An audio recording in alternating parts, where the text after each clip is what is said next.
We're here. It's Final Four time. Auburn versus Florida. Who's going to make it to the national championship? Let's talk about it right here inside the town. The Auburn Express.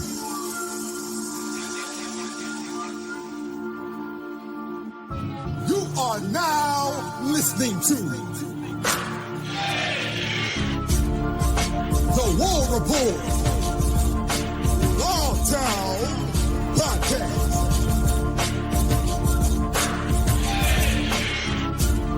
with your boy Ike Jones.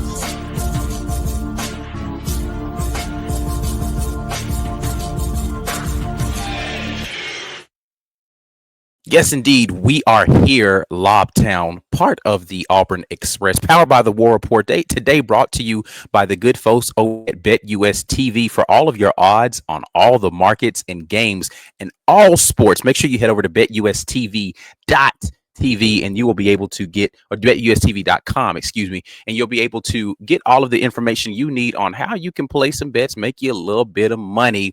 This is the weekend to cash in for real. So make sure you guys get locked in right over there. You got Ike Jones navigating you through everything live from San Antonio. Final Four is going down, and we are here to talk about Auburn versus Florida.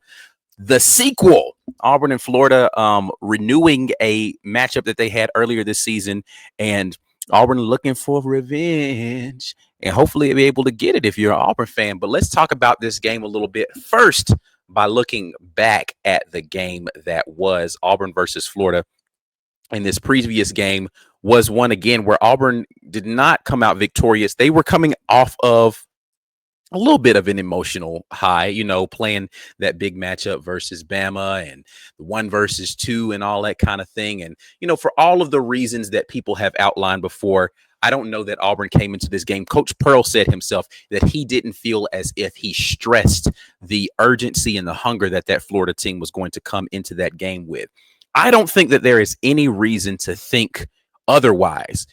Everybody should have urgency. Everyone should have hunger going into this. This is for the chance to play for the Natty. If you're not coming out hungry and you're not coming out urgent in this one, then I don't know what it is. So pep talks and all that, all that's done. Let's go out here and let's hoop. Let's get past the emotion. Let's get past the jitters. Go out here and play basketball. But let's take a look at the last game between these two. 90-81 victory inside of Neville Arena. The first loss on the season for Auburn at home. And Florida played a good game, but I think there is this perception out there, and I didn't share it at the time. I still don't share it now, that Florida just dominated this game start to finish. Florida did a really good job of keeping Auburn at arm's length, but I think Auburn lost that game when they gave up the early lead, and Florida went on that run to take the lead at the half. Auburn just never really fully recovered and bounced back in this game, and I think a lot of the things that Auburn did were self-inflicted. You see the numbers here. From a shooting percentage standpoint, 42.9%. That's not terrible, but it's not good. Great either. It's just okay. 31.8% from three. Again, not terrible, but just okay. And in that game, Florida was able to make 13 3-pointers, right? And I think I'm going to come back to that number because I think that it's going to be significant for this game coming up. But the big one here, 60.9% from the free throw line for Auburn. That's got to change in this one. You can't shoot that poorly, especially if you are going to be a team that's fouling a lot. Now, they only sent Florida to the free throw line 18 times. Auburn went 23 times and only made 14, right? And so I think that's going to be a big emphasis in this game, and I think it's going to be a big factor. We'll talk a little bit more about that here in a minute. Again, there's this perception that Auburn got dogged on the boards, and that's not a reality. Even on the boards, even won the offensive rebounding battle. But Florida was able to secure some key offensive rebounds in key moments in this game, and it made it feel as if they were being dominated on the boards. I have been big on the assist to turnover / assist to made basket ratio for Auburn all season. 16 assists, 8 turnovers. That's a decent ratio. but you're giving up 22 assisted baskets. That means that your defense isn't doing a good job of keeping Florida away from their ball movement. And that's going to be crucial in this game when they've got multiple guys that are getting touches on possessions and they're able to knock down shots off of that movement. It makes them a much more difficult team to play against. I think the Auburn defense really let Auburn down in that game. Giving up 91 points in that game was just way too many points. And that essentially is the reason why they lost that game. When you look at the spread in this game, this is the first time in a while that Auburn has been the underdog in a thing. Again, courtesy of Bet US TV, the spread in this game is at 2.5 right now for in favor of Florida, and so Auburn, even though they're the number one overall seed, and even though they are coming into this matchup having won the SEC regular season and yada, yada, yada, all the stuff. Bruce Pearl, congratulations to Coach Bruce Pearl, who was named the AP Coach of the Year. All of these accolades, SEC Player of the Year and blah, blah, like you can just underdogs going into the Final Four matchup. And I think that it's warranted, right? This Florida team came into this game one of the hottest teams in the country coming into the tournament. You've heard me, if you've been watching the show, talk about how I think that Florida is the most complete team in the country, and how difficult it was going to be for me to pick against Florida. I picked them to win the SEC tournament. They went out there and promptly did that, mopped the floor with a couple of teams on the way there. However, I do think that they have shown some chinks in the armor in this tournament so far during the NCAA tournament here. And during this March Madness, they haven't been this team that seems impervious to being beaten. And so Auburn has an opportunity, I think, in this game. The close spread, I think, is indicative of that.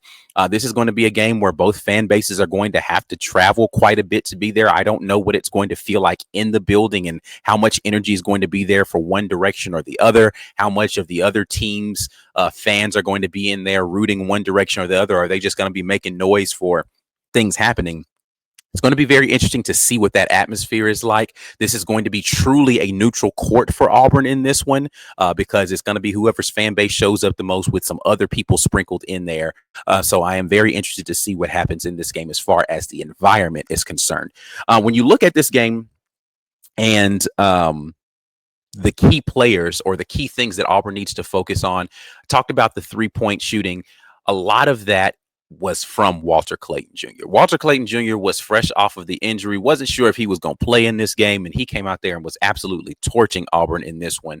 And he has been the critical shot maker, the key shot maker for this Florida team during the tournament so far. He's the guy that's been making a lot of the big buckets that they've needed to take late leads in games, right? The ultimate shot that put them over the top versus Texas Tech in a lead that they never relinquished. Walter Clayton made that shot in that game. He is a contested, tough three maker. Like, he's a guy who can make it under duress. You have to just be able to close his airspace and hope for the best, because he's an excellent shooter. In my opinion, one of the best, if not the best, scoring guard in the country right now. Walter Clayton is playing at an elite level, and he's someone that Denver Jones is going to have to really take this opportunity to say, not tonight, in terms of Walter Clayton, because that's really the only way you get Auburn home in this one.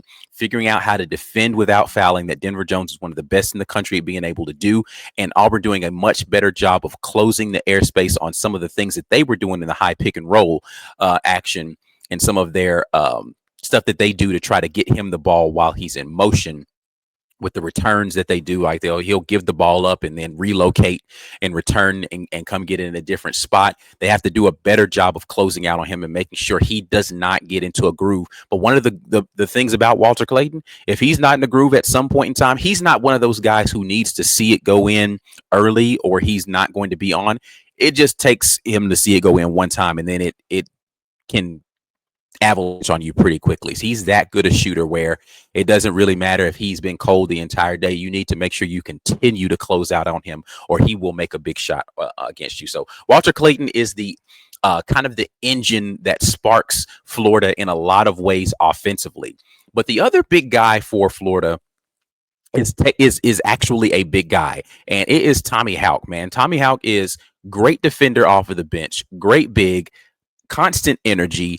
He tenacious on the boards, and he knocked down. I talked about the Walter Clayton three that got them the ultimately put them in the lead. But Tommy Hawk is who hit the 2 threes prior to that closed that deficit to put them in a position to be able to strike in that way. He is a crucial cog to what they're doing, and Auburn is going to need to get some sort of matching energy from their big off the bench, and that is Chaney Johnson. Now, Florida has the four-headed monsters down there, down low, and Auburn only has three really that they're going to be going to consistently. Chaney Johnson's going to have to match energy, and he's going to have to be able to stay on the floor and stay out of foul trouble in this game so that he can be available for Auburn to be able to get to the boards, be able to score on the interior, and potentially get one or two of their bigs in foul trouble. He has the physicality necessary to be able to play with those guys. He can play above the rim. This has got to be a game where Chaney Johnson, I've been saying this the entire tournament, that 7+ rebounds needs to be the place that he's in. He only had 6 in this last game, gave a little bit more on the offensive end as far as scoring. I think he needs to be back in that 7 range again in this game in order for Auburn to be successful. Again, Auburn didn't get killed on the boards as some people seem to think, and you go back and look at it now. Again, crucial rebounds and crucial moments, they were able to come up with those. But overall on the boards, Auburn did a good job. They're going to need to repeat that performance on the boards and do a better job on 3 and free. But Tommy Hawk is going to be so important for them. Now, the other 2 guys that I want to mention for Florida are 2 guys that did not play in the first matchup. And this is where, if you're a Florida fan, you've got to feel pretty good about where you are right now. You beat Auburn at home the first time. Now, let's be clear. The entire season, Auburn played worse at home than they did on the road. They had better performances, particularly shooting the basketball on the road and in neutral sites all season, as opposed to in Neville Arena. So if the trends hold true, Florida had been shooting poorer on the road and in neutral sites, and they happened to have a good shooting night in Neville Arena. Auburn had been shooting better away from Neville Arena. So if the trends hold true, Florida's not going to shoot as well as they did in that game versus Auburn, and Auburn's going to shoot better than they did in that game versus Florida, if, again, those trends hold true. Now, right now during the tournament, neither team is really lighting it up from 3. I mean, Florida's had, a decent game versus Maryland. I say decent. I'm not looking at the statistics right now, but outside of the eruption of Miles Kelly in that first Alabama State game, Auburn really hasn't lit it up from 3. So they're going to need to find some shooting, and this is the perfect time to do this. And this will be one of those opportunities where they're going to be playing, again, more of a true neutral site road environment because it's further away from home. Then, they felt comfortable in Lexington for those first couple of games. They had just been up there and played well versus Kentucky.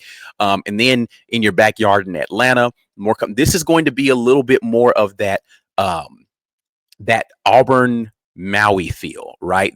Where neutral site game, you're going to be in a more hostile, not completely hostile, but a more hostile environment, and you're underdogs. That is a good recipe for this Auburn team to find some grit somewhere, because that's the way that they have been able to find grit in previous portions, where the portions of the season where everybody's like Auburn's playing their best basketball was under those conditions against teams in at the time, North Carolina. People thought they were going to be something that they ultimately didn't pan out to be for the season. Houston, Memphis, Iowa State, over in Maui, where it's like, yeah, you have some fans here and they are good, giving you good energy, but this is a neutral site environment and everybody who's in these stands is not friendly. You're going to be in that place and it's just you and your guys in there trying to figure out how to get dubs. That's the place where Auburn is in right now in San Antonio. They need to recapture that ability to go out there and get wins in that kind of environment, and it's stacking up to be a case for like that for them in San Antonio. But as I was getting into, Florida fans are going to feel confident. They got the win inside of Neville Arena, and they did not at the time. Hanlon Ogden hadn't played at all in the season at that point in time. He was still coming back from the leg injury that he suffered during the Auburn game in the SEC championship the previous season.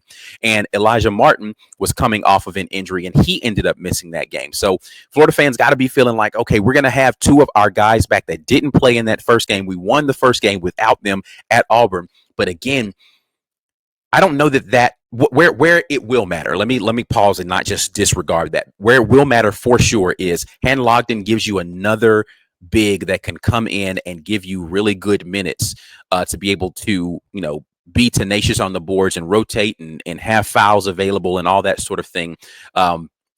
That allows you to play the type of aggressive defense that Todd Golden wants his team to be able to play and go out there and get after the boards.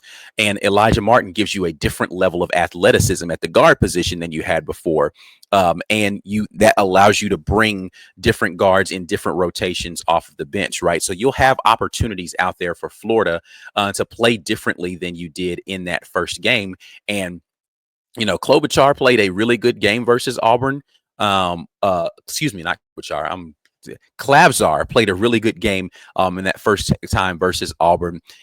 He ended up with 9 points off of the bench on 3 of 3 from 3 out there. And then Denzel Aberdeen, the athletic guard, he was playing more minutes in that game because of the absence of Martin as well. So you're going to have an opportunity to bring your defensive guard off of the bench. So there's a lot of things that if you're a Florida fan, you should be very excited about this game because you have some elements that will be able to enhance some of the things that you do. And I said this at the time. I don't know if I said this on the show.